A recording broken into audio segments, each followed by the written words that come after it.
Hey everyone.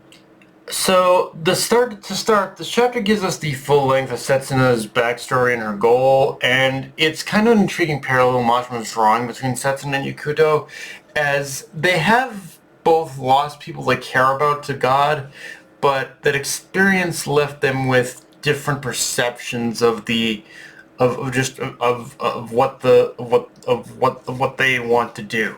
So for Yakuto, it's straight up revenge, seemingly from this chapter that there shouldn't he it kind of added a weird bit of context too, I think, where with Yakuto he also seems to believe there shouldn't even be a god of this world at all, which we'll get into in a moment.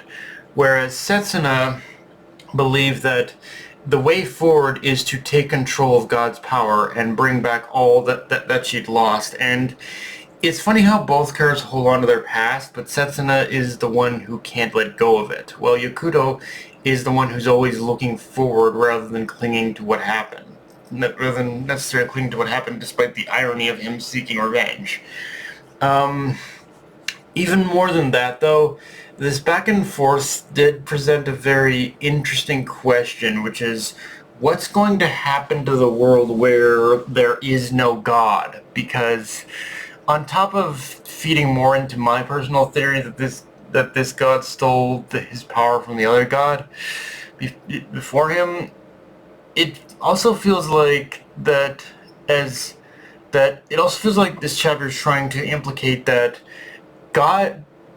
a god does need to exist in order to maintain the balance of the world, and if there is no god, then that will cause destabilization. So it's one of those things where, while I sympathize with Hikuto's goal of revenge, it does beg the question of just what's going to happen if he attempts to destroy God and destroy God and the power he wields and the power he wields in the process disappears. Like, is this it's it creates a bit of an unknown factor that makes you say, okay, is and unless you can return the power stolen to the original god, then yeah, we might be in some trouble here. Now, in saying that, the chapter does end with Setsuna getting killed by AG because of Yakuto's refusal to deliver the finishing blow. So a nice little character moment for Yakuto there that really shows that although he doesn't necessarily have a problem with killing, it's only so far as like the upper echelon of Dead Rock and those that kind of get in his way. But if it's someone he genuinely feels he can relate or form a bond with, that's the one person he won't kill. And I'm not gonna lie, this does make me think that although the chapter ends with Frey arriving for her next fight with AG, I think Ikuto is still gonna insert himself into this fight and make it sort of a three-way battle, but mostly being Ikuto and Frey versus AG. Like, I don't know why, but the way the chapter ends just feels perfectly set up for something like that to happen. Um, I also gotta say, when thinking about the way things are developing in this arc, it makes me wonder if we're headed for the finale very soon. Like, I remember Mashima saying he didn't want Dead Rock to be a long-running series like Fairy Tail or Eden Zero, so it wouldn't be all that crazy to think this might be, like, the arc we're in right now might be the final arc, or at bare minimum, the arc that leads into the final arc by the end of it. Like, it's the more I think about this, the more I think about this arc, all it's setting up, and all the players on the board, and especially the way it's, especially with what it's with what it's doing and how it's pacing itself. Yeah, it does feel like we are kind of headed for we are getting very close to basically the end of this series. I don't know for sure, but it's feeling like it.